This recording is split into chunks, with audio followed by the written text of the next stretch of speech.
श्रीकृष्णाय नमः। तद्विद्धि प्रणिपातेन परिप्रश्नेन सेवया उपदेक्ष्यन्ति ते ज्ञानिनस्तत्त्वदर्शिनः। भगवंत सांगत आहेत, त्या परमतत्वज्ञानाला जाणून घेण्यासाठी तू विनयाने गुरूंच्या चरणी शरण जा, प्रश्न विचार आणि सेवाभाव ठेव।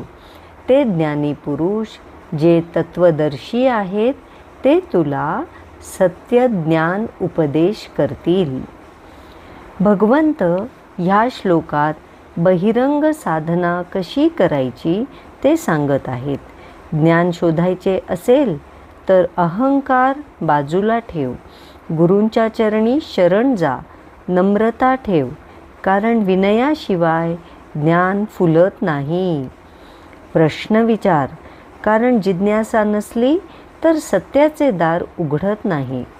सेवा कर, कारण निष्ठा नसली तर ज्ञानाचे तेज आत्म्यात उतरत नाही। तत्वदर्शी गुरु म्हणजे जे सत्य प्रत्यक्ष अनुभवलेले आहेत असे, तेच तुझे अंधार दूर करतील।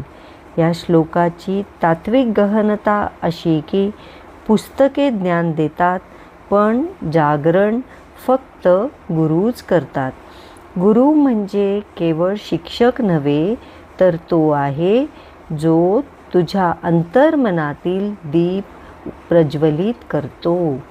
आज जगात माहितीचा महासागर आहे, पण तरीही लोक भटकत आहेत, कारण ज्ञान हे माहिती नसून अनुभवाची जाणीव आहे, आणि हा अनुभव गुरु कृपेशिवाय शक्य नाही।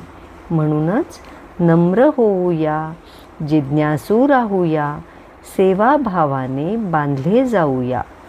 गुरुतत्व हेच जीवनाचे खरे दिशादर्शन आहे। आपण ऐकले ऋषीवाणी गौरव ग्रंथांचा शब्दांचा दीप अंतःकरणात उजळू दे। श्रीकृष्ण शरणम मम।